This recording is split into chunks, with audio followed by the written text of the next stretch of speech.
ओम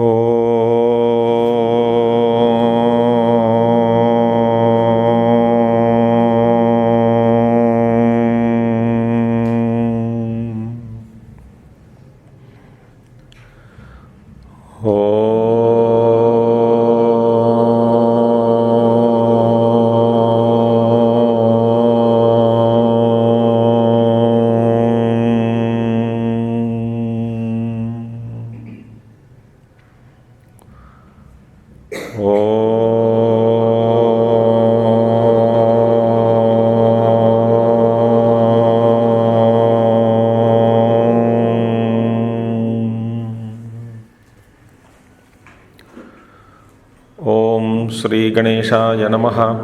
ओम श्री सरस्वत्यै नमः। ओम श्री गुरुभ्यो नमः। ओम समस्तजनकल्याणे निरतं करुणामयं नमामि चिन्मयं देवं सद्गुरुं ब्रह्मविद्वरं सद्गुरुं ब्रह्मविद्वरम्।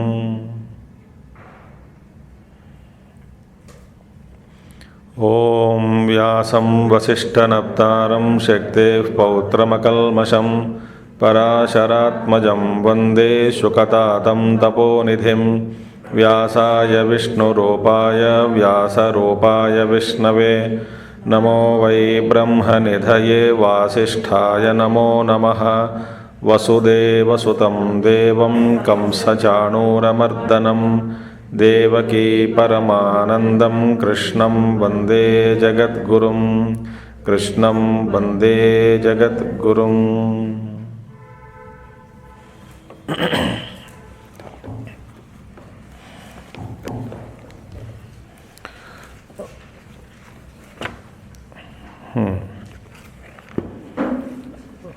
We are in 24th shloka. We have to start today. ठीक है।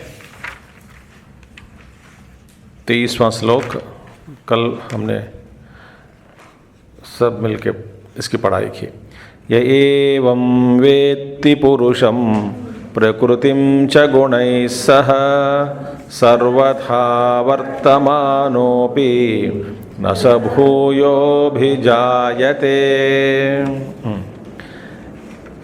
इसका इस श्लोक का अर्थ भाष्य सहित हमने कल देख चुका है। तो भगवान माने इसका अभी इस श्लोक का अर्थ क्या है? प्रकृति पुरुष को इस रूप से जैसे ऊपर बताए गए विधि विधानों के साथ मूल्यों को अपनाते हुए ज्ञान की दृष्टि से पुरुष को प्रकृति से अलग कर दिया गया, तब क्या होगा? सर्वथा वर्तमानोपि न सह अभिजायते। तो दोबारा फिर भूयः अभिजायते, दोबारा फिर इस संसार में नहीं आएगा। माने फिर जीव बनकर शरीर के साथ तादात्म्य में होना कभी नहीं होता। ठीक है। इसके संबंध में 2-3 प्रश्न जो पूर्व पक्षी ने पूछा उसका भी हम देख चुके थे। अत्र आत्मदर्शने उपाय विकल्पा इमे ध्यानादयः उच्यन्ते। ठीक है। अभी अत्र अभी इदानीम अब क्या है यहाँ पे? आत्मदर्शन के उपाय। आत्मदर्शन के उपाय। तो उपाय माने क्या है? माध्यम। एक उपाय होता है, विकल्प। उपायों के विकल्प सामने रखी गई है भी इसी अध्याय में भगवान के द्वारा। इमे ध्यानादयः उच्यन्ते। कितने विकल्प है? कुछ कुछ विकल्प माने चॉइस। कुछ कुछ चॉइस है, विकल्प है। तो कितने मार्ग है आपके सामने, साधक के सामने? हम तब सब तो साधक है, तो हमारे सामने कितने मार्ग है, क्या क्या विकल्प है, इसके बारे में अभी प्रस्ताव करते हैं। ध्यानेनात्मनि पश्यन्ति केचिदात्मानमात्मना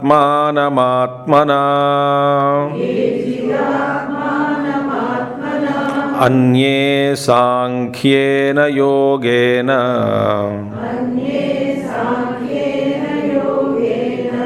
कर्मयोगेन चापरे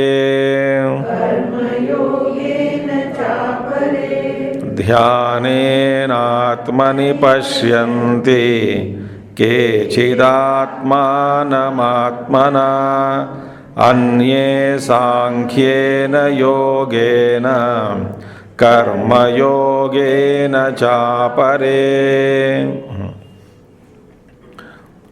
केचिद कुछ लोग ऐसे हैं, क्या करते हैं कुछ लोग, उनके सामने विकल्प क्या है, वे ध्यान को अपनाते हैं, ध्यान मार्ग। माने केचिद पश्यन्ति, कुछ लोग उस आत्मा का साक्षात्कार करते हैं, पश्यन्ति देखते हैं, अनुभव करते हैं, साक्षात्कार करते हैं। केचिद पश्यन्ति कैसे, ध्यानेन, ध्यान मार्ग से द्वारा, आत्मना आत्मनि आत्मानं पश्यन्ति, ये है इसका अर्थ। अब देखिए ध्यानेन, पहला हमको समझना चाहिए ध्यान का मतलब क्या है। तो ध्यान से कुछ लोग साक्षात्कार करते हैं, भगवत साक्षात्कार हो जाता है, मगर ध्यान का मतलब क्या है। यहाँ पे भगवान एक निर्वचन दे रहे हैं, ध्यान का मतलब क्या है। ध्यानम नाम शब्दादिभ्यो विषयेभ्यः श्रोत्रादीनि करणानि मनसि उपसंहृत्य मनश्च प्रत्यक्षेतयितरि एकाग्रतया यच्चिन्तनं तद्ध्यानं तथा ध्यायति इव बकः ध्यायति इव पृथिवी ध्यायति इव पर्वताः इति उपमोपादनात् तैलधारवत् सन्ततः अविच्छिन्न प्रत्ययः ध्यानं तेन ध्यानेन आत्मनि बुद्धौ पश्यन्ति आत्मानं प्रत्यक्षेतनम् आत्मना ध्यान संस्कृतेन अंतःकरणेन केचिद् योगिनः। भाष्य पारायण बहुत अच्छा लगता है, भाष्य पारायण करने वाले बहुत महात्मा लोग हैं। ठीक है, हम उत्तरकाशी में भी एक बार हो चुका है, विभूति में भी हो चुका है एक बार संपूर्ण भाष्य पारायण।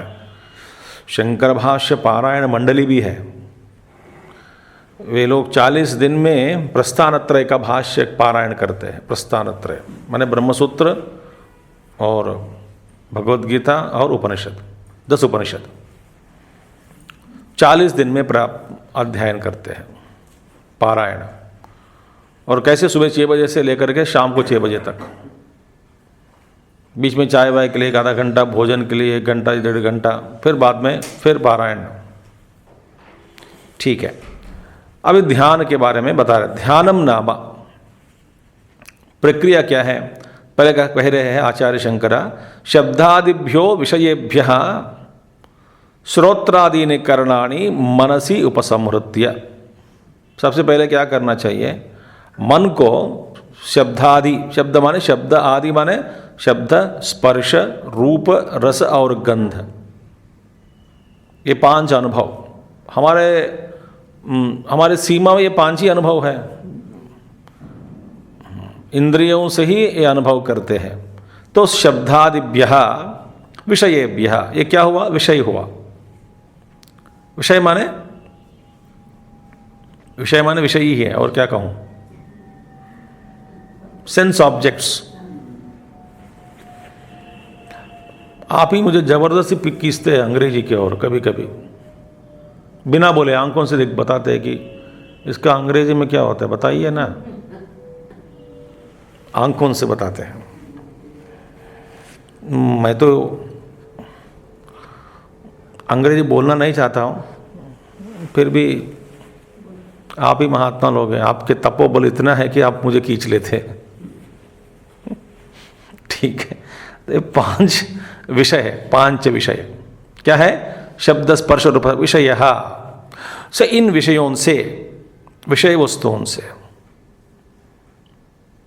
शब्द, स्पर्श, रूप, रस, गंध, जो 5 विषय हैं, विषयोभ्यः श्रोत्रादीनि, और अपने इंद्रियों को, श्रोत्र आदि माने श्रोत्र, फिर आंख, फिर नाक, फिर मुंह, और स्पर्श, त्वक,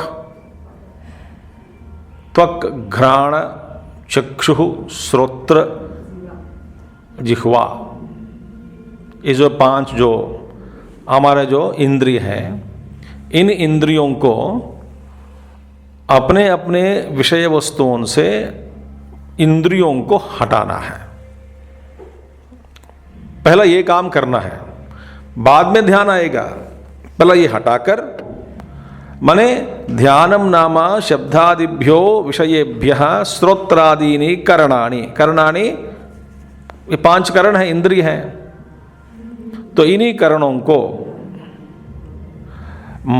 और कहाँ लेके जाना है इंद्रियों को, जो बाहर विषयों से खींचकर किस में स्थापित करना है, मन में। मनसी उपसंहृत्य, ये पहला काम है। इसी को योग शास्त्र में कहते हैं, इसको कहते हैं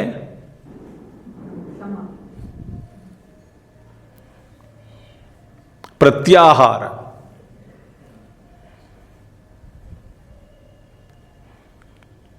इसके बाद धारणा ध्यान समाधि। तो मन को इंद्रियों से हटाना, इंद्रियों को विषयों से पहले हटाना, ये प्रत्याहार हुआ। अच्छा, मैं धीरे धीरे जा रहा हूं। इसके बाद सारे इंद्रिय सबसे पहले कहां फिर स्थापित करना है इंद्रियों को, तो जगह तो देना चाहिए। तो मनसी उपसंहृत्य सबसे पहला, तो मन को, इंद्रियों को बाह्य वस्तुओं से हटाना, अंदर खींचना प्रत्याहार हुआ। इसके बाद इन सारे इंद्रियों को मन में स्थापित करना।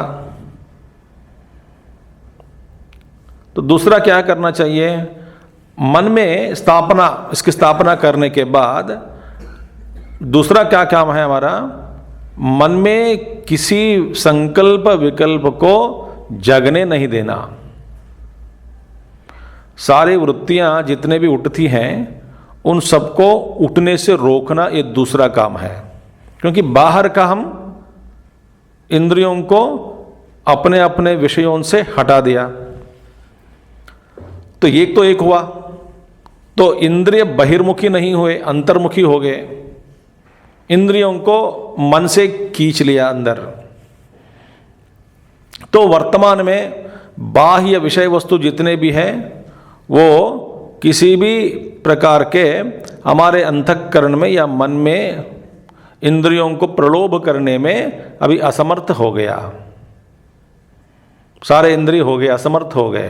क्योंकि इंद्रिय जब अभिमुखी होते हैं तभी विषय वस्तु इंद्रियों को अपने ओर खींचते हैं।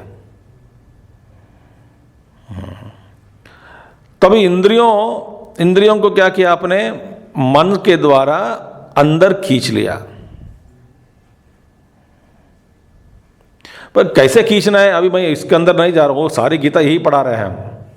भगवत गीता में भगवान हम सबको यही सुनाते आए हैं कि कैसे इंद्रियों को तो राग द्वेष से हट गया तो इंद्रिय शांत हो जाते हैं। इसके बाद मोह है, ममता है, बहुत सारे।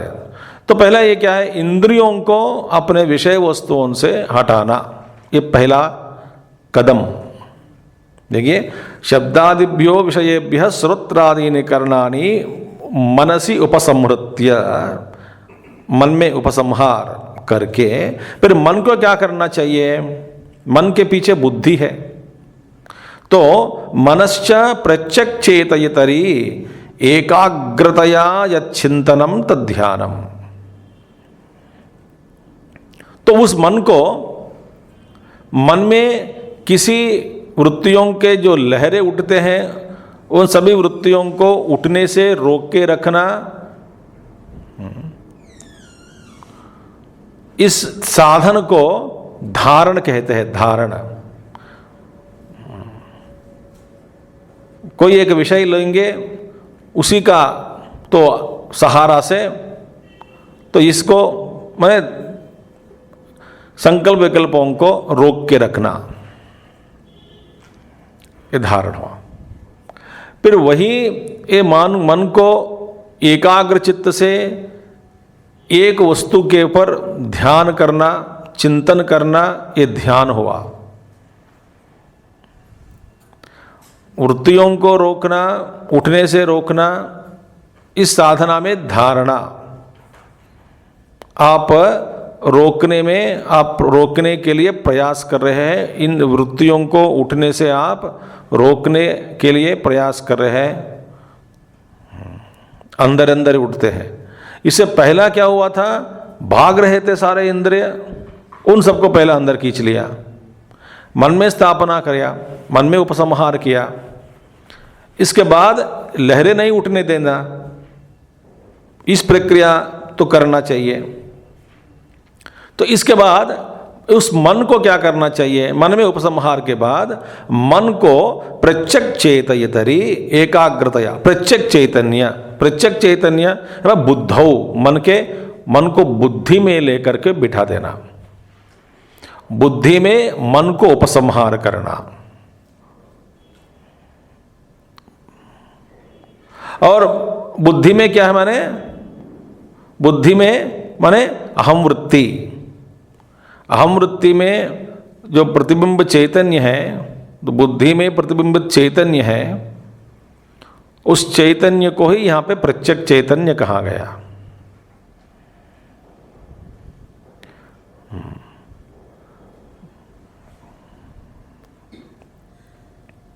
तो उसमें फिर ये स्थापन करना, इसके स्थापित करने के बाद माने मन को बुद्धि में उपसंहार करना, प्रत्यक्ष चैतन्य तरी। और करने के बाद माने मन को बुद्धि में विलीन करके प्रत्यक्ष चैतन्य में, जो प्रतिबिंबित चैतन्य बुद्धि में जो पड़ता है प्रकाश, आत्मा का प्रकाश जो बुद्धि में पड़ता है, उसी को हम देख सकते हैं, अनुभव कर सकते हैं। ये पहला कदम है। तो वहां पे लेकर के एकाग्रतया वहां पे स्थापित करके मन को, फिर एकाग्रतया, और दूसरा अन्य चिंतन को त्याग कर यत् चिंतनम तद ध्यानम, चिंतनम एक ही चिंतन, मन को लेकर के बुद्धि में स्थापित करके फिर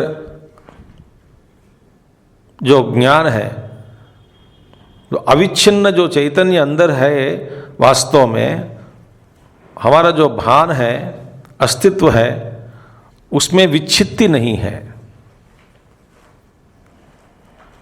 विच्छित्ति नहीं रहने के कारण वो शाश्वत है। मगर हमारा जो मन है, उस आत्मस्वरूप में लगाने के जब प्रयास करते हैं, उसमें विच्छिन्नता आ जाती है। तो एकाग्र चिंतनम माने विच्छित्ति के बिना लगातार चिंतन, और उस चिंतन में विच्छित्ति नहीं होती।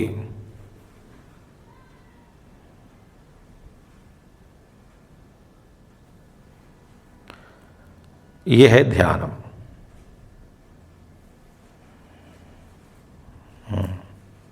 इसका भी उदाहरण दे रहे हैं।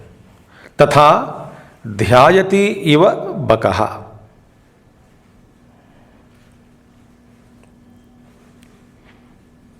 पहले मन को बुद्धि में स्थापित करके प्रत्यक्ष चैतन्य जो मन में बुद्धि में जो पड़ता है प्रकाश, आत्म चैतन्य का प्रकाश जो पड़ेगा बुद्धि में, उसमें फिर केंद्रित करके वहाँ पे फिर अभ्यास करने से कुछ समय फिर बाकी सारी वृत्तियाँ खत्म हो जाती है, केवल अहंकार रह जाता है। अहंकार में फिर कोई सारे अहम वृत्ति में और सारे बाकी सब विकल्प जितने भी वृत्तियाँ हैं सब हट गया। मन बिल्कुल बहिर्मुख नहीं होता, इंद्रिय भी शांत हो गए, मन भी शांत हो गया, बुद्धि भी शांति हो गई, शांत, और बस एकाग्र चित्त से सो प्रतिबिंबित चैतन्य जो पड़ता है उसको प्रकाश, उस प्रकाश को देखते देखते देखते देखते और भी शुद्ध हो जाता है।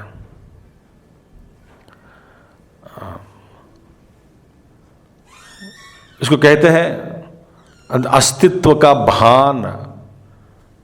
वो भान को पहचानना जो लगातार है, उस भान को अनुभव करते हुए वहां पे बैठने का प्रयास, मन को रखने का प्रयास। और एक बार गुरु कृपा से ये अभ्यास हो गया हो, कौन कि अहंकार बहुत शुद्ध हो गया, अंतःकरण, उस केवल अहंकार में जो प्रतिबिंबित चैतन्य जो होता है उसको देखते देखते, माने आंख से नहीं, अनुभव करते करते करते करते जो अहंकार जो वृत्तियात्मक जो है, जो वृत्ति रूप वृत्ति भी हट जाएगी। आखिर में केवल फिर बचेगा क्या? जो प्रतिबिंब नहीं, केवल बिंब बसता है, बिंब। और बिंब का अनुभव अहम रूपेण होता है, अहंकार रूपी अहम नहीं है। यह है मार्ग।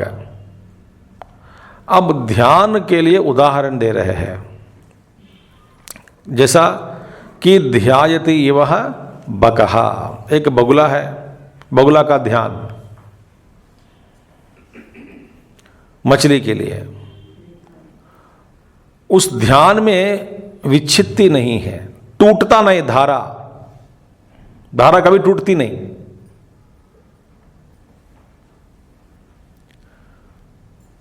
बाकी शब्द है, ये है, वो है, मगर ये बगुला का जो ध्यान है बस वो देखते रहती है कि ये कब मछली मिलेगी, क्योंकि मछली आते ही तुरंत उसको पकड़ना है।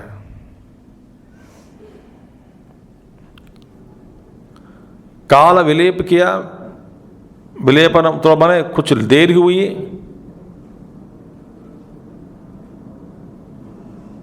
नहीं, तुरंत पकड़ना है। तो ध्यान जैसे बढ़ता है, ध्यान में तदेक चिंतनम। अच्छा, यह है ध्यान। दूसरा, पृथ्वी ध्यायति इव पृथ्वी, जैसे पृथ्वी माता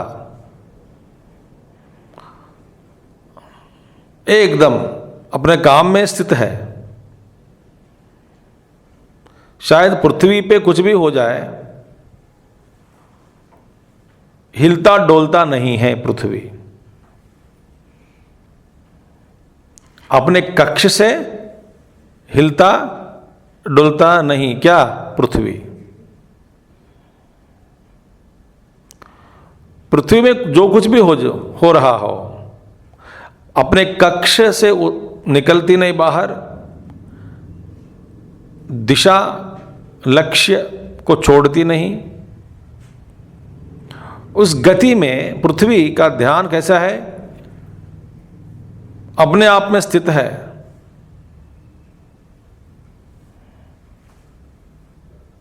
ध्यायति इव पृथ्वी। दूसरा फिर भगवान कहते हैं यहां पे चांदोग्य उपनिषद, ध्यायति इव पर्वताः। यदि पर्वतों को देखो आपको लगता है कि ये सारे पर्वत जितने भी पहाड़ हैं वे अपने में स्थित हैं और ध्यान करता हुआ दिखता है आपको। जैसा कि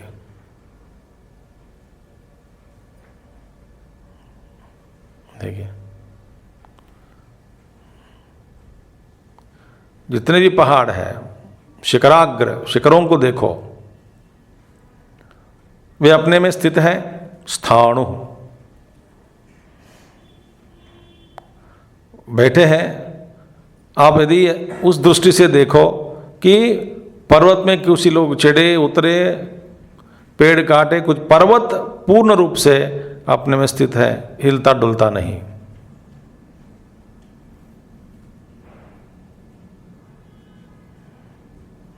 देखिए,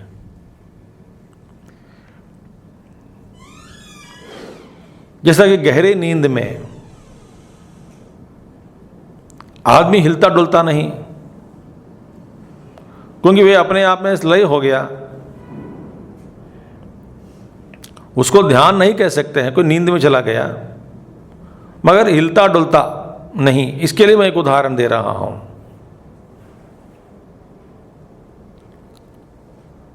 सो ध्यायति इव पर्वताः, ध्यायति इव पृथ्वी, ध्यायति इव बकः। और पर्वत आप कहोगे केवल पर्वत उदाहरण या पृथ्वी उदाहरण दे रखे हैं, छोड़ दिया, तो आप पूछोगे इसमें क्या बड़ी बात है, ये तो जड़ है। तो चेतन का एक उदाहरण दो, इसलिए बगुला का उदाहरण दिया है।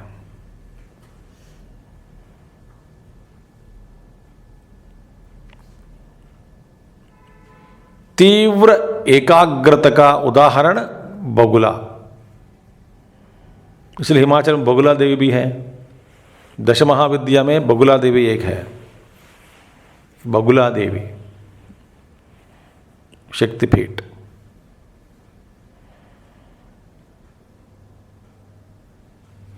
तो ध्यान का मतलब क्या है? सबसे पहले क्या करना चाहिए? पहले इंद्रियों को वापस बुला लेना, मन में स्थापित करना। फिर मन तो क्या करेगा? मन सोचता है कि देखो सारे इंद्रियों को वापस लौटा दिया, अभी तक मैं इन्हीं इंद्रियों के द्वारा मेरे सारे सपनों को पूरा करते आया हूं। अब इन सारे सपनों को आपने रोक दिया, सारे इंद्रियों को वापस बुला लिया, अपने में घर के अंदर बिठा दिया और फिर बाहर नहीं जाने दे रहे हैं, तो अंदर एक क्षोभ होता है, क्षोभ। अब जबरदस्ती करके देखो एक बार, इंद्रियों को वापस बुला लो, जबरदस्ती बंधन में डाल दिया जाए, तो वो कहता है कि नहीं नहीं नहीं नहीं।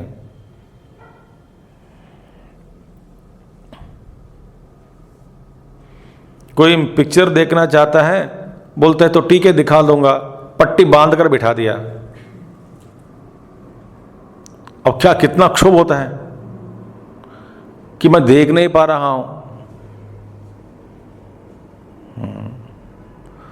अच्छा खाना है, स्वादिष्ट भोजन, और मुंह में पट्टी बांधी, अंदर क्षोभ होता है कि नहीं?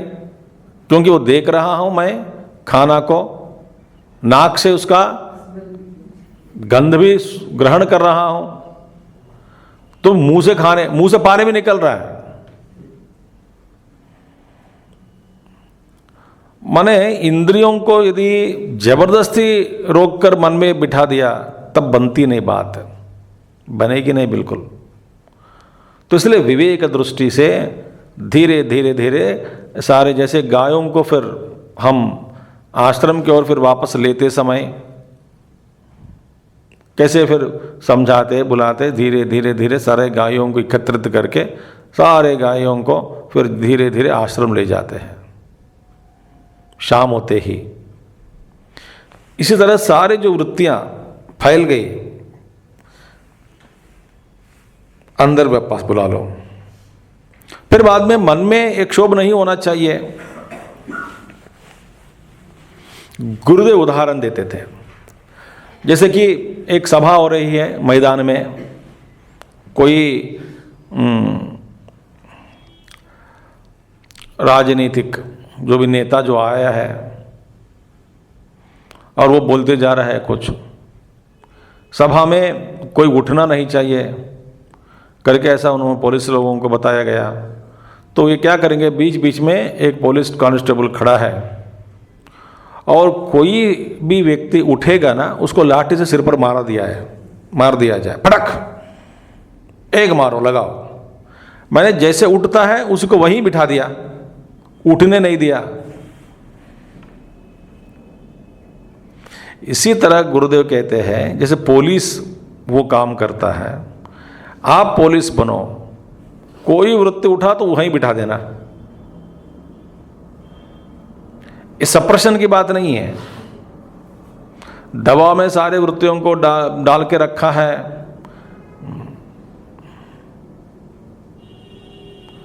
उसके ऊपर ढक्कन लगा दिया, ढक्कन हिल रहा है अंदर से जोर के कारण, ऐसी बात नहीं है। तो दोष दृष्टिया मुहुर्मुहुः, या विवेक लगाकर वृत्तियों को शांत करते रहना। ये अभ्यास के बाद फिर मन तैयार हो गया, किसके लिए? बुद्धि में विलीन के लिए। अपने कारण जो बुद्धि है उस बुद्धि में कारण में विलीन के लिए तैयार हो गया है। तो बुद्धि में विलीन के बाद सो प्रत्यक्ष चैतन्य के ऊपर फिर ध्यान करना। ये ध्यानम एक चिंतनम इति उपमा उपादानात्। इस तरह के जो उदाहरण उपमा दिए हैं, सिमिलिस,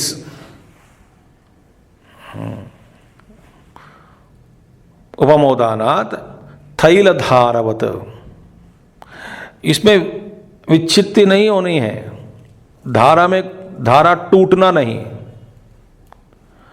तो धारा नहीं टूटता हुआ धारा, जो धारा में लगातार जो लगातारापन है वो कैसे? तैल धारवत। जो तैल की जो धारा होती है वो कभी टूटती नहीं, पानी के जो धारा टूट जाता है। तो चिकनापन है इसमें। आप मिठाई जब बनाते हैं ना, क्या देखते हैं?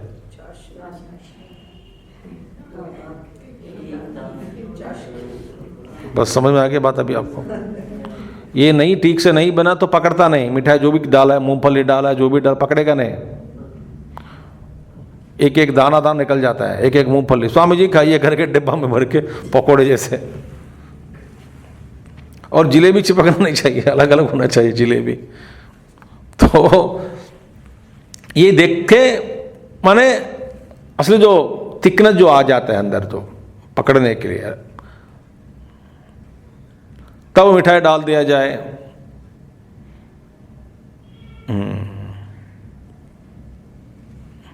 चीनी या जागरी जो भी है।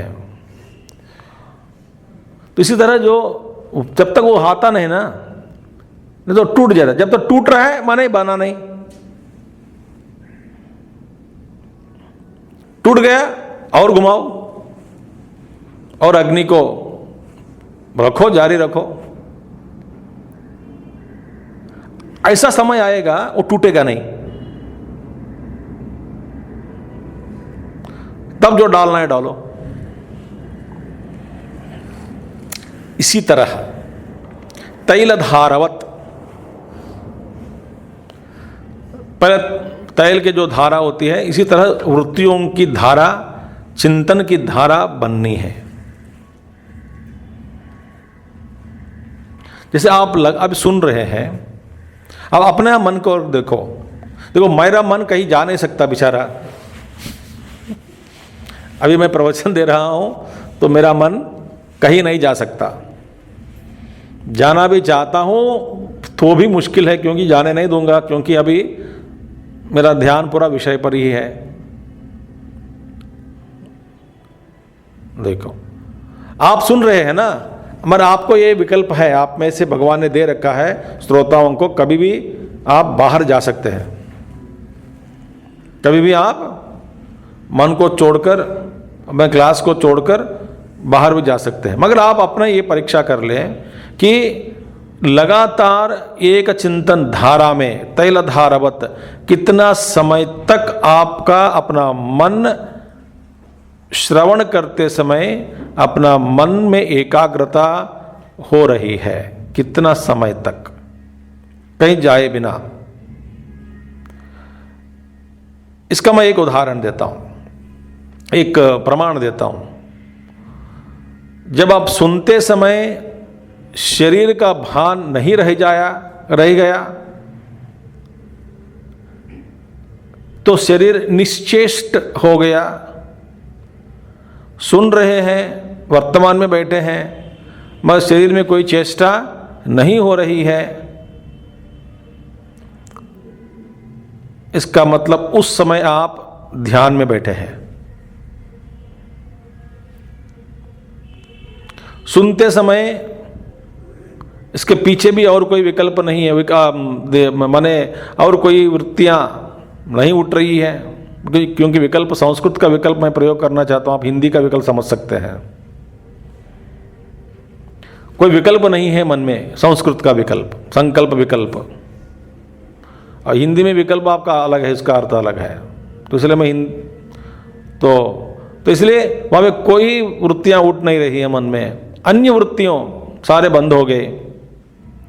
विषय पर ही आपका ध्यान है, विषय का ही चिंतन, माने जो सुन रहे उस विषय, जो जिस विषय का हो रहा है प्रवचन, वो तो प्रवचन में ही आपका मन विलीन हो गया, लग गया, बाकी वृत्तियां बंद हो गई और एकाग्र के कारण शरीर में चेष्टाएं भी रुक गई। इसका मतलब उस समय आप ध्यान में बैठे हैं। देखिए, और विषय में यदि आपका ध्यान और तीव्र हो गया हो,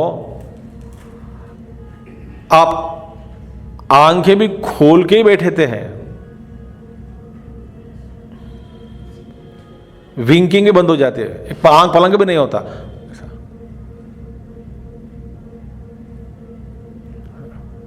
देखिए, यही प्रमाण है। तो तैलधारवत संततः, संतति माने कंटिन्यूटी, संततः अविच्छिन्न प्रत्यय, अविच्छिन्न माने टूटता नहीं, प्रत्यय माने धारा, वृत्तियों का जो धारा जो है, ध्यानम, वही ध्यान है। तेन ध्यानेन, उस ध्यान के द्वारा, आत्मनि, आत्मनि माने अपने में, अपने में ना बुद्धौ, शुद्ध आत्मा का प्रस्ताव यह नहीं हो रहा है, बुद्धौ, क्योंकि बुद्धि में ही आत्मा का प्रकाश पड़ रहा है, बुद्धि में ही प्रतिबिंबित चैतन्य है, वही जीव है, वही आत्मा है, वही प्रत्यगात्मा है। पहला प्रत्यगात्मा माने वहां पे जो बैठा है बुद्धि में, जो प्रतिबिंबित चैतन्य, तो उसको फिर उपाधि को त्याग दिया तो प्रत्यगात्मा प्रतिबिंबित चैतन्य तो बिंब में शामिल हो जाता है, माने विलीन हो जाता है। तो यहां पे तेन ध्यानेन आत्मनि बुद्धौ पश्यन्ति, देखते हैं, साक्षात्कार कर लेते हैं। किसको? आत्मानम, आत्मान माने प्रत्यक्ष चेतनम, प्रत्यक्ष चेतन माने बुद्धि में जो आत्मा का प्रकाश पड़ता है, पहले उसका दर्शन होता है, प्रत्यक्ष चेतनम। और वही बड़ा इतना सुख देता है कि बाहर दुनिया में किसी भी तरह का कोई भी भोग्य वस्तु जो भी है, सबको एकदम त्याग देते हैं, उसमें कोई रस ही नहीं मिलता आपको, ये फीके फीके पड़ गया। किसी वस्तु में, किसी भी वस्तु में, किसी भी भोग में कोई रुचि नहीं रही।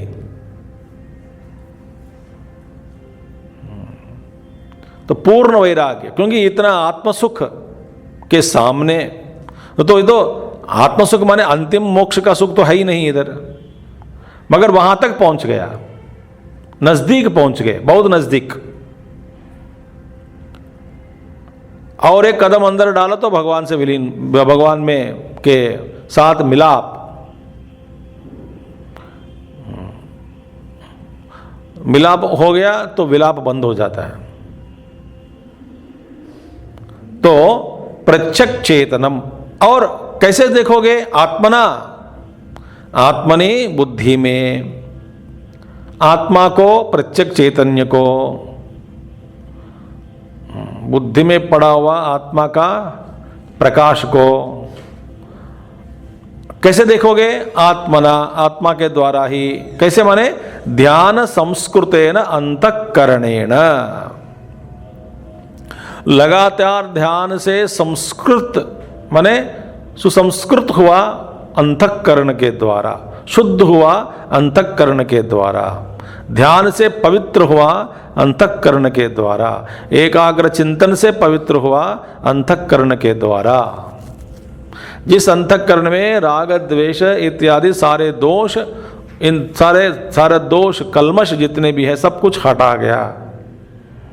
हटा दिया गया, एकदम शांत हो गया, शुद्ध हो गया अंतःकरण।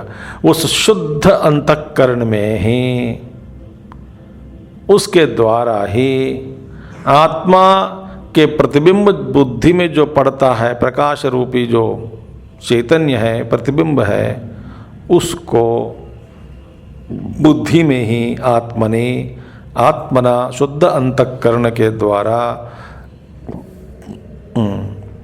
आत्मानं प्रत्यक्ष चैतन्य को पश्यन्ति, साक्षात्कार करते हैं। यह है इसका विधान, यह है इसका मार्ग, यह है इसके सीढ़ी। देखिए, यह है कुछ योगी लोग हैं, केचिद योगिना, हाँ, वो ध्यान ही पसंद करते हैं, उनको कुछ भी नहीं चाहिए। धीरे धीरे धीरे धीरे एकाग्र को प्राप्त किया, वैराग्य बढ़ गया, तो वे अपने आप में सुखी है, संतुष्ट है, पूर्ण है।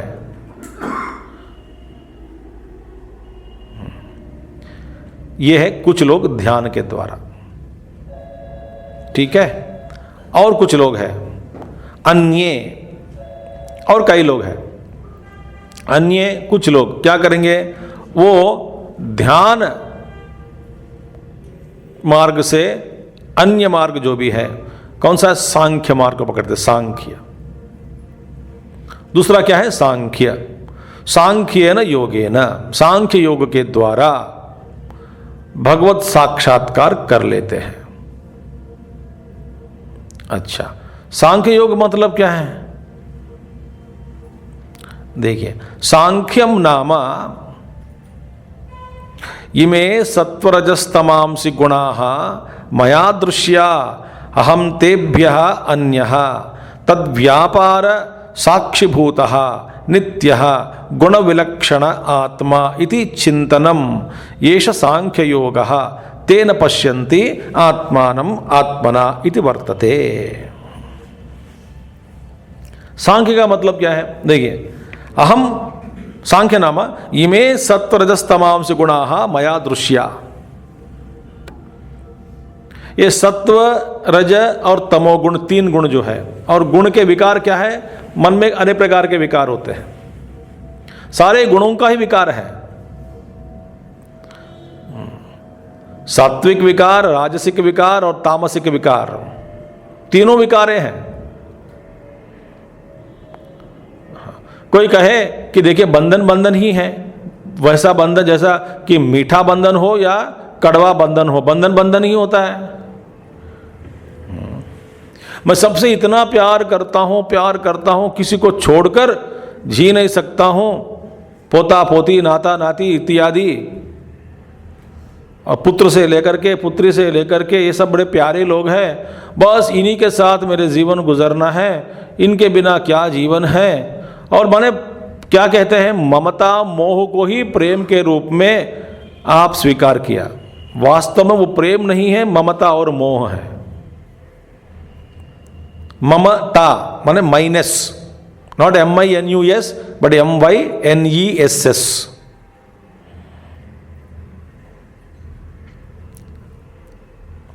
तो माइनस के कारण MYNESS, वो ममता, मोह में पढ़कर ममता के कारण उसी को प्रेम करके समझते हैं।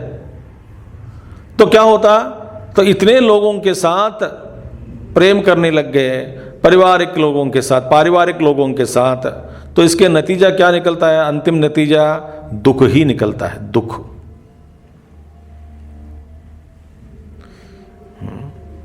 हाँ, देखा अजीब सा है।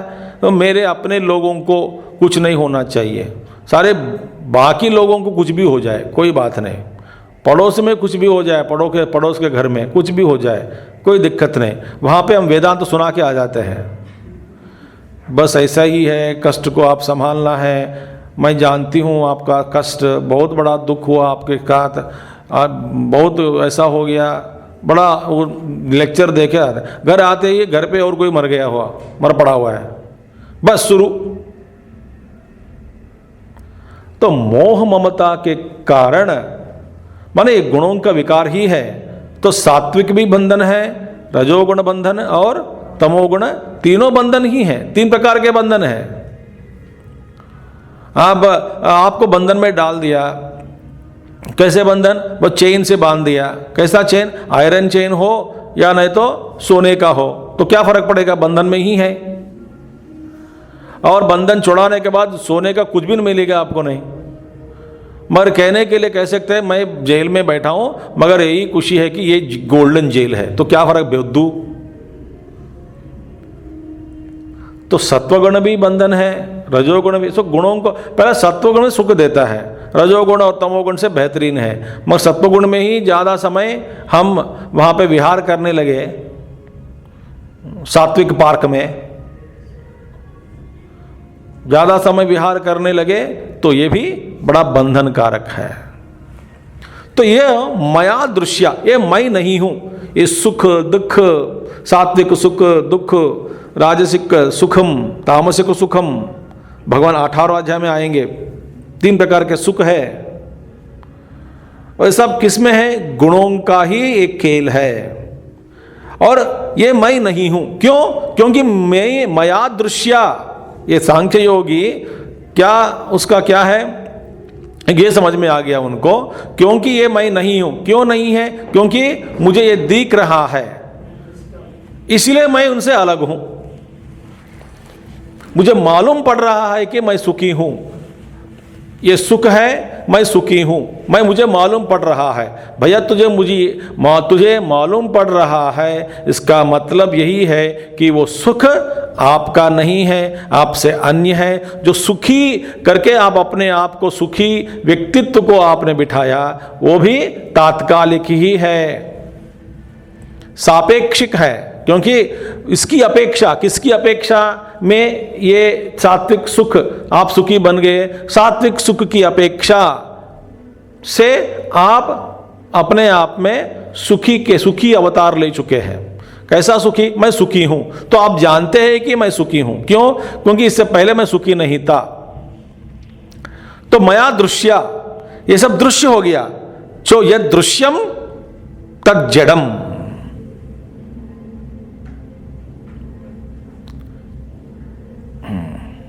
बस यही है कि मुझे दिख रहा है, मतलब ये मेरा नहीं है, मैं नहीं हूं। ये सांख्य योगी इसको पकड़ा कि ये सारे गुण हैं, गुणों के विकार हैं, गुणों के विकार ही सुख दुख रूप में परिणत होकर मन में प्रकट होते हैं, और ये मेरे मैं नहीं हूं, मैं इन सब से अलग हूं, अन्य हूं। क्या प्रमाण? भैया इसी ही की प्रमाण काफी है कि ये सब मुझे दिख रहा है, ये मेरे दृश्य है, मेरे लिए दृश्य है, मैं दृष्टा हूं। तो दृष्टा दृश्य से अलग है, इसीलिए वास्तव में दृग हूं मैं। दृग में दृष्टापन भी हट जाया, दृग दृश्य विवेक, वहां पे दृष्टा दृश्य विवेक नहीं है, क्योंकि दृष्टा ऑल्सो ये सापेक्षिक है। जब दृश्य ही नहीं है तो दृष्टा नहीं है, वहां पे दृग हो जाता। दृग माने शुद्ध आत्मा। तो सत्वरजस्तमांसी गुणाः मया दृश्या, अहम मैं तेभ्यः अन्यः, उनसे अलग हूं। तो किसी भी प्रकार का सुख और दुख से मैं अलग हूं। इसलिए मैं कहते हैं जीवन में बहुत सारे दुख आकर चले गए और बहुत सारे प्रकार के सुख आकर भी चले भी गए, आए भी थे चले भी गए थे, वो दोनों चला गए। तो मैं वैसा का वैसा पढ़ा रहा हूं, दुखी आत्मा।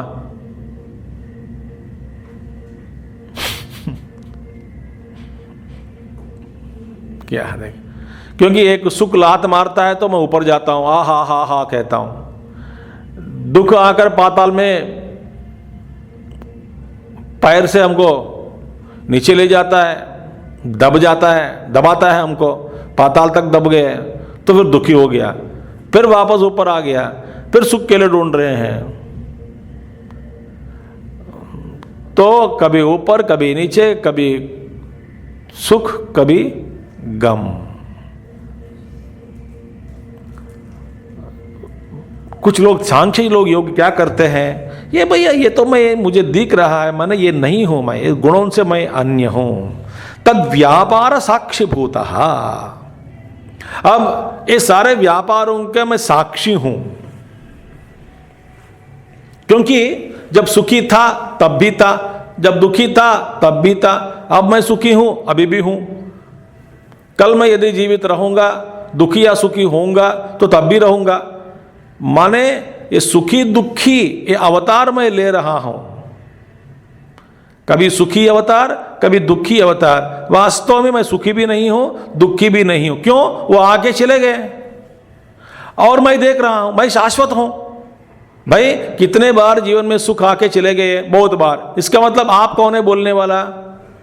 कोई शाश्वत व्यक्ति हो, नित्य व्यक्ति हो, उसी के द्वारा ये सब अनुभव हो रहा है, उन्हीं को ये सब हो रहा है अनुभव। तो इसीलिए वो शाश्वत है। इन सभी सुखियों में, सुखी व्यक्ति में परिणत हुए सुखी व्यक्तित्व परिणामों में और दुखी व्यक्तित्व परिणामों में भी ये मैं जो भी हूँ, मैं जो देख रहा हूँ, मैं तो शाश्वत हूँ, नित्य हूँ। इसलिए मैं गिन सकता हूँ, इसलिए मैं देख सकता हूँ, इसलिए मैं कल्पना कर सकता हूँ। तो मैं इन सबसे अलग हूँ, मैं शाश्वत हूँ, इसलिए मैं ये सुखी नहीं हूँ, ये दुखी नहीं हूँ। सुख और दुख शाश्वत नहीं है, वे आते हैं। जब सुख आ गया मैं सुखी बन गया, एक व्यक्तित्व। दुख आ गया दुखी बन गया, तात्कालिक। जब दुख चला गया तो दुखी रूपी जो अवतार मैं ले चुका हूँ व्यक्तित्व, उसका नाश हो गया। सुखी रूपी व्यक्तित्व वो भी नाश हो गया। इन सबसे परे मैं हूँ, नित्य हूँ। मैं नित्य हूं, इसलिए मैं देख सकता हूं, मैं बोल सकता हूं कि इतने सारे अनुभव हो चुके हैं जीवन में। यही प्रमाण चाहिए, और क्या चाहिए आपको प्रमाण? सबको अपने नित्यता का अनुभव हो रहा है।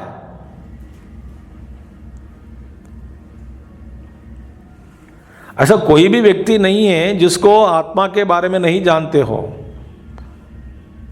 जो नहीं जानते हैं। ऐसा कोई बात नहीं है, ऐसे कोई व्यक्ति नहीं है दुनिया में। सब अपने आप को जानते हैं, मगर पहचानते नहीं कि मैं यही नहीं हूं, मैं ये हूं। मिश्रित हो गया अन्य अनुभवों से। इसलिए गुरुदेव बार बार कहते हैं कि आत्म साक्षात के बाद में भी आपको ये घोषणा करने में आपको लज्जा आ जाते हैं, कि लज्जित हो जाते हैं कि ये क्या घोषणा करूं कि मैं रियलाइज हो गया हूं। क्योंकि अभी ये मूर्खता की बात है। सब लोग जानते हैं कि आप अपने आप के बारे में, अपने आप को अभी तक नहीं जानते हो, बड़े घोषणे करने आए हो।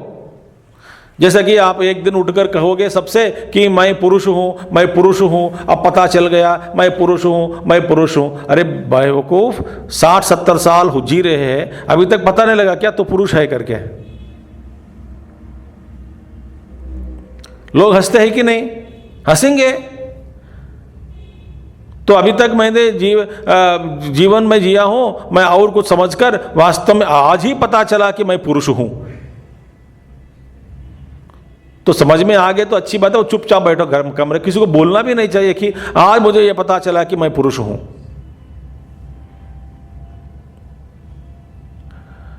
तो इसी तरह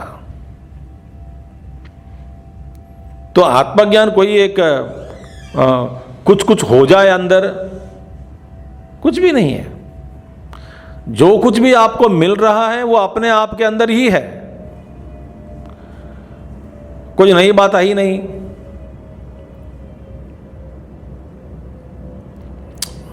गुणा सत्वर इति इमे सत्वरजस्तमांसि गुणा मया दृश्या अहम तेभ्यः अन्यः तद व्यापार साक्षिभूतः नित्यः और गुण विलक्षण आत्मा। मैं गुणों के विलक्षण हूं, इनसे विलक्षण हूं गुणों से। मैं सात्विक भी नहीं हूं, राजसिक भी नहीं हूं, तामसिक भी नहीं हूं। इन गुणों से मैं विलक्षण हूं। आत्मा इति चिंतनम येष सांख्य योग। ऐसा लगातार चिंतन करना, क्योंकि विवेक बुद्धि से देख करके ये पता लग गया कि जो अनुभव आता है वो चला जाता है, अनुभवी मैं जो भी हूँ वो तो शाश्वत हूँ, फिर मैं अपने आप को सुखी या दुखी के रूप में क्यों माना है? वास्तव में मैं सुखी नहीं हूँ न दुखी भी नहीं हूँ, क्योंकि जब सुख आया सुखी बन गया, दुख आया दुखी बन गया। एक गुणों का परिवर्तन ही है, गुणों का विकार ही है। तो इन विकारों के चक्कर में पड़कर अपने आप को गलत समझकर, व्यक्तित्व को, आत्मा को, अपने आप को गलत समझकर व्यवहार करना, ये तो बड़ा मूर्खता ही है। तो ये सांख्य योगी इस साधना को अपनाते हैं कि लगातार मैं दृश्यों को देख रहा हूं, ये सब दृश्य हैं, मैं इन सब से अलग हूं, मैं सिर्फ साक्षी हूं, मैं नित्य हूं। नित्य कैसे कहा गया मैंने बता चुका हूं। तो योगः तेन पश्यन्ति आत्मानम् आत्मना इति वर्तते। तो इस योग से धीरे धीरे अंतःकरण शुद्धि हो जाता है। शुद्धि होने के बाद अपने आप को आत्मा में, आत्मनि में बुद्धि में शुद्ध अंतःकरण और साक्षी भो भाव के कारण फिर धीरे धीरे धीरे धीरे साक्षी बनकर अपने आत्मा का अनुभव करते हैं। पहला प्रतिबिंबित चैतन्य जो भी है बुद्धि में जो पड़ता है प्रकाश, आत्मा का प्रकाश और ज्ञान, उसको पहले अनुभव करते हैं। फिर बाद में वृत्ति रूपी जो अहम वृत्ति वो भी हट जाएगा। आखिर में प्रतिबिंब बिंब पर चला जाएगा। फिर बाद में अहम ब्रह्मास्मि का अनुभव होता है। ये है कुछ लोग। पहले कुछ लोग क्या करते हैं? ध्यान करते हैं। कुछ लोग सांख्य योग, क्योंकि उनके मन में विकार है मगर विकारों को देखते हैं तो उनको थोड़ा साक्षी भाव का अभ्यास करना चाहिए। ठीक है, ठीक है। और कर्मयोगे न, कुछ लोग और कर्मयोग करते, कर्मयोग।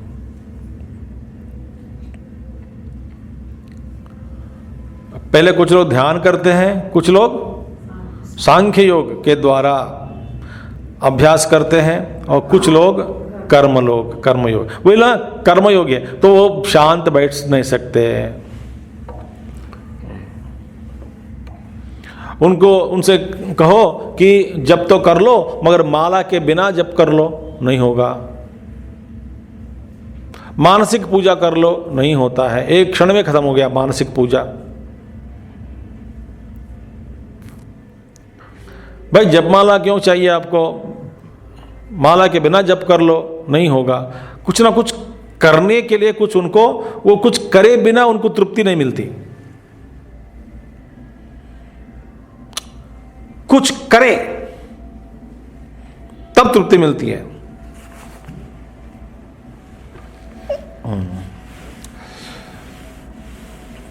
देखिए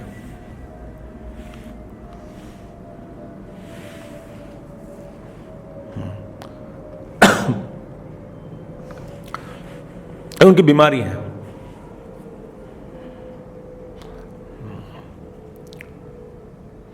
भैया भटकने से ज्यादा कुछ करना अच्छा है। तो आप सोच रहे थे अच्छी बात है, स्वामी जी ने अच्छी बात कही आज। सो पूजा बंद कर दो, जप बंद कर दो, जप माला के सहारा छोड़ दो, और पूजा जो किसा है जो सहारा छोड़ दो, सब छोड़ दो और मजा मजा। फिर क्या होगा? और भी दुनिया भटकते रहेंगे। सो भटकने से ज़्यादा कर्मयोग ठीक है, मगर कर्मयोग इसका प्रयोजन सिद्ध होने के बाद जब आपको लगता है कि इससे भी और थोड़ा गहरे जाना है, सांख्य योग को अपनाना है, आपको यदि लगता है कि कुछ करना है, कुछ ध्यान करेंगे और कुछ अंतर्मुखी होंगे, तब फिर जिद नहीं करना।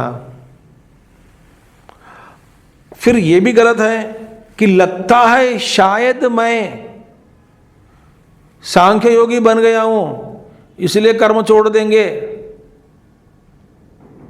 शायद मैं कर्म से ऊपर उठ गया हूं इसलिए गुरु की आवश्यकता है। जब गुरु कहते हैं छोड़ दो, छोड़ दो। जब गुरु कहते हैं करते रहो तो करते रहना। जैसा कि हमने देखा आज की जो उपनिषद में सत्यकाम जाबाला चला गया गुरु के पास, हारिद्रमत उनके गुरु। तो गुरु ने पहला क्या काम किया, ठीक है 400 गाय लेके एक दिया कि बस इसके पीछे गाय को रोज गायों को गाय चरण मन चरण करना, माने ले लो, खाना पिलाओ, बस जाओ पहाड़ों में घूमो, गायों का पालन कर लो, गोपालक बनो, जाओ। एक मैं ब्रह्म विद्या के लिए मैं आपके पास आया हूँ, आप मुझे गाय देकर पालन करने के लिए एक जंगल भेज रहे हैं, ये क्या नियम है? ये अत्याचार है, ये साधकों के ऊपर अत्याचार है। बेचारे ब्रह्मचारी बनकर आना चाहते हैं, ऐसे लोगों को आप उनका फायदा उठा रहे हैं। कुछ लोग ऐसे भी हैं, हम प्रवचन सुनने आए हैं, बस आपकी जो वहाँ पे झाड़ू लगाना, आश्रम का ये कुछ काम करना, हमसे क्यों काम करवाते हैं? हम तो इंटेलेक्चुअल टाइप है, बस सुनते हैं, चले जाते हैं, खाते सोते हैं और कोई काम नहीं करते। कई लोग हैं मिशन में, वो काम की बात कहो मन नहीं लगता स्वामी जी, मन शांत हो गया, एकदम अंतर्मुखी हो गया। तो अंतर्मुखी हो, घर पे ही बैठो तो कभी कभी आके दिमाग क्यों खाते हो फिर मेरा? ये भी है, गलत है, तो गलतफहमी है। मैं यही कहता हूँ, कुछ लोग, कई लोग कह चुके हैं कि बस स्वामी जी बस बहुत हो गया है, अभी 6-7 साल से आ रहा हूँ, बहुत सुन लिया, बहुत कुछ ज्ञान प्राप्त हुआ, बस अभी मेरा मन सबसे नौकरी छोड़ना चाहता हूँ, कहीं जाके बैठना चाहता हूँ, शांत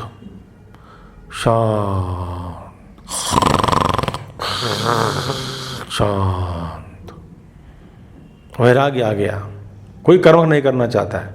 मैं कहता हूँ आप तक 5-6 साल में कितने किताब पढ़े होंगे, कितने प्रवचन सुने होंगे? बताएगा 4-5 किताबों का नाम या 10 किताबों का नाम। अरे भैया हाँ, आप 5 साल के बाद कह रहे हैं, तो आपको इतना वैराग्य हो गया, फिर मुझ में कितना होना चाहिए?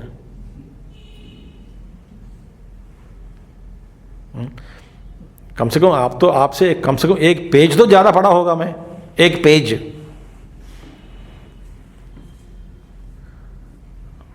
तो आप बड़े ज्ञानी वैराग्य हो गए, हम यहाँ भटक रहे हैं यहाँ बैठ के। तो गलतफहमी नहीं होना चाहिए। तो कर्मयोग करना है, मगर अभी भारती तीर्थ स्वामी शंकराचार्य श्रृंगेरी पीठाधिपति, वर्तमान अध्यक्ष श्रृंगेरी पीठाधिपति, उनके गुरु अभिनव विद्यानंद तीर्थ स्वामी, उनके गुरु, मैंने सुना है कि वो, उनके क्या नियम है, रोज शुद्ध रुद्राभिषेक, पूजा और सबको तीर्थ देना उनका कार्यक्रम है। ये अनुष्ठान जो है छोड़ते नहीं। कोई भी हो, पीठाधिपति ही करते हैं। स्वास्थ्य ठीक नहीं है तो दूसरा जो पीठाधिपति, आने भविष्य पीठाधिपति जो बैठेंगे बच्चा, वो जाके करेंगे, शिष्य। मगर अनुष्ठान नहीं छोड़ते और लोगों को तीर्थ देते हैं, और वो जहाँ जहाँ जाते हो पीठ भी जाएंगे उनके साथ ही। उनका अपना जो सामान है, परिचार, जो ब्रह्मचारी लोग होते हैं, कई लोग आते हैं, पता, सब लोग सेवा करते हैं, ठीक है। तो वो पीठापति करते थे, रोज श्रृंगेरी शंकर मठ में जहाँ जहाँ रहते, शंकर मठ है वहाँ रुकते थे, फिर वहाँ प्रोग्राम होता था। तो 9 बजे या कुछ अभिषेक शुरू होता है, धीरे धीरे रुद्री नमक चमक सब कुछ पढ़ के 1 घंटा 1.5 घंटा 2 घंटा लगता है, धीरे धीरे कुछ कुछ करके फिर सभी लोगों को तीर्थ और वो स्वयं देते थे। फिर बाद में जो भी है सब कुछ हुआ। तो धीरे धीरे करते करते करते दोनों तीर्थ स्वामी भी बैठते थे, उनके गुरु जो अभिनव जब पीठापति रहे तब पीठापति समय वो भी बैठते थे, वो कुछ करते थे। मगर करते करते करते ये रुद्री का ध्यान करते करते करते वे सारे संस्कृत पंडित थे, महाज्ञानी सभी लोग, उपासना करते करते करते करते वो हाथ उठाते थे रुद्राभिषेक जल डालने के लिए शिव जी के ऊपर, हाथ वैसा के वैसे रुकता था बीच में और समाधि में चले जाते थे। ऐसा बैठकर हाथ थोड़ा उठाया ऊपर, जल चढ़ाने के लिए, शिवलिंग हाथ सामने है, लोग देख रहे हैं, पूजा हो रही है, बस बैठा, चला गया, रुक गए हाथ।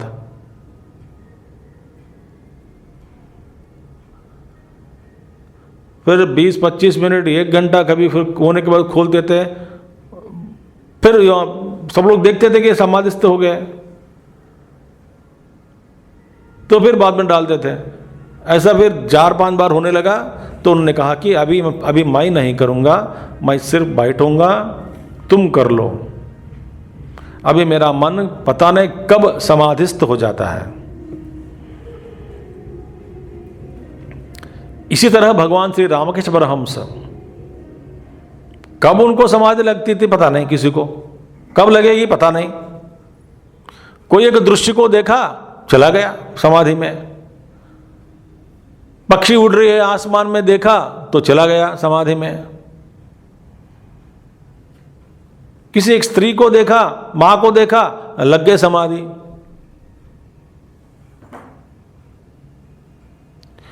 तो सारे भक्त लोग ख्याल रखते थे उनका शरीर को।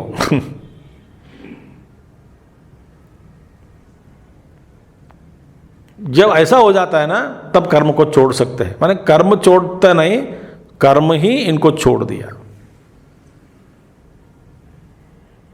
तब तक कर्मयोग करते ही रहना है।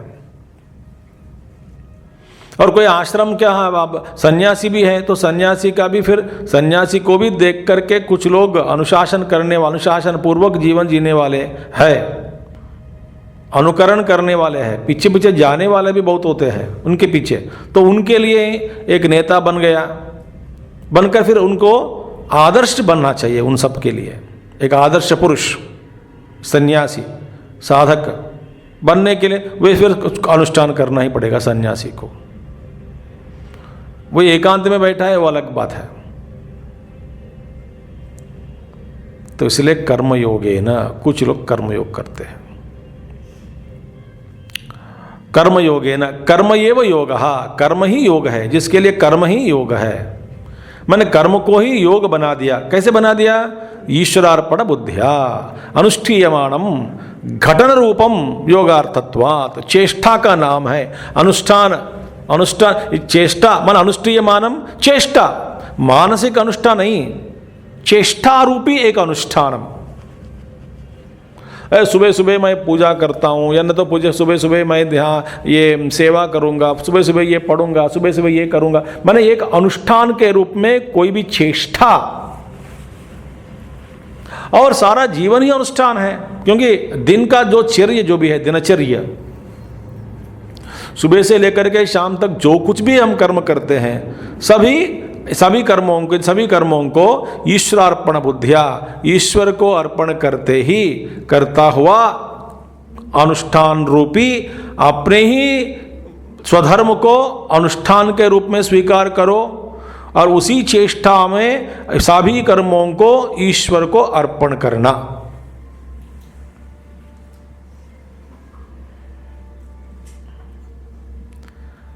अभी आप कभी घर गए, पुरुष हो स्त्री हो जो भी है, मैं पुरुष हूँ तो भी क्या है, अचानक एक दिन रसोई घर में जाना पड़ा और कच्ची घुमाने लगे पतीली में, नीचे आग है, घुमाना पड़ता है, घुमाओ, ये भी योग ही है।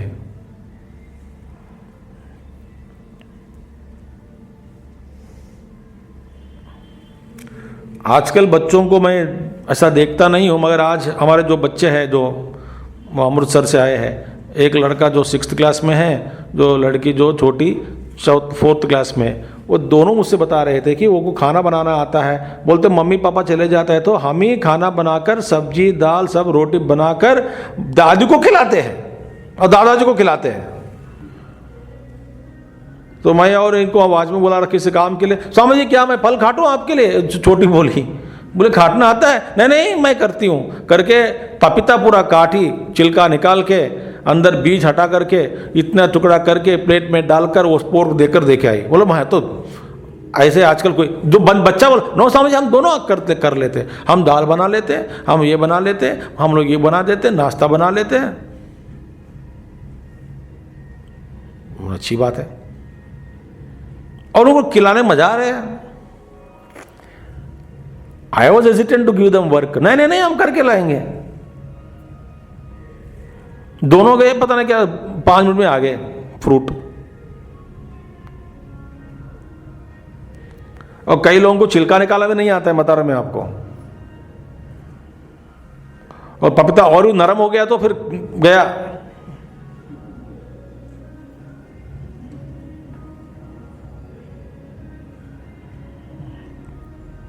ये कर्मयोग है। ये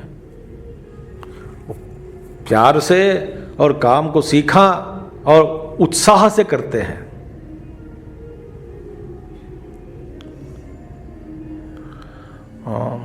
हमारा व्रतन क्या है? व्रत क्या है? बस हमारा व्रत एक ही है। क्या?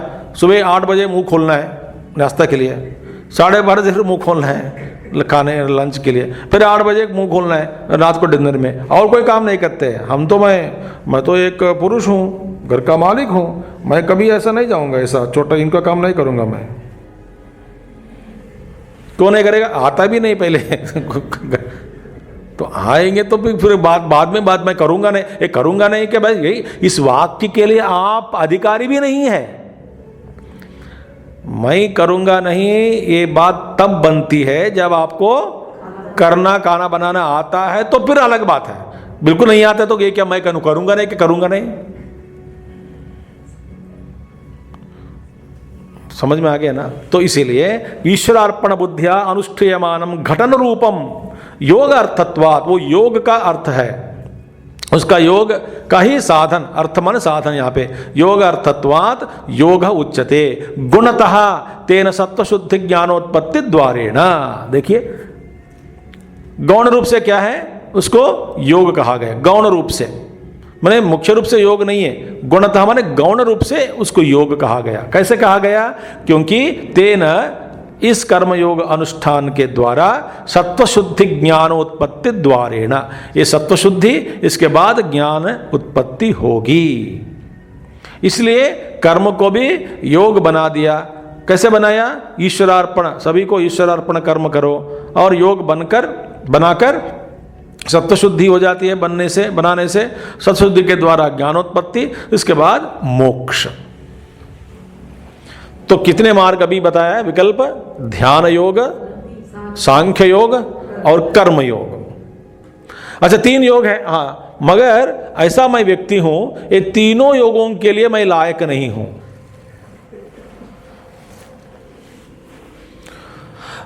हाँ जी सर जी, मैं ध्यान तो बिल्कुल नहीं कर सकता हूँ, सांख्य योग समझ में नहीं आता है, और कर्म करना मेरे लिए बड़ा मुश्किल है, इसलिए मैं 10 दिन में एक बार नहाता हूँ, बहुत एकदम आलसी व्यक्ति हूँ। मैंने पता नहीं क्या करूँ, जिंदगी में कैसे आगे बढ़ूँ।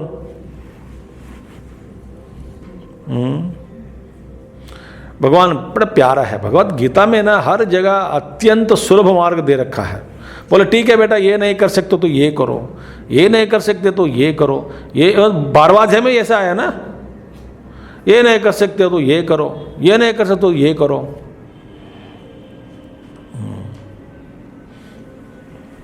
देखिए, तो सत्वशुद्धि ज्ञान उत्पत्ति द्वारा ना चापरे। ठीक है, अभी भगवान दूसरा मार्ग बताते हैं, ये कल हम देखेंगे, कल देखेंगे। ठीक है, अभी 10 मिनट में कुछ होता नहीं। तो अन्ये तु एवं अजानन्तः श्रुत्वा अन्येभ्य उपासते तेपि च अतितरन्त्येव मृत्युं श्रुति परायणाः। दूसरा क्या मार्ग है, विकल्प है, कल देखेंगे। ओम पूर्णमदः पूर्णमिदं पूर्णात् पूर्णमुदच्यते पूर्णस्य पूर्णमादाय पूर्णमेवावशिष्यते। ओम शांति शांति शांति। हरि ओम श्री गुरुभ्यो नमः। हरि ओम सद्गुरुनाथ महाराज की जय।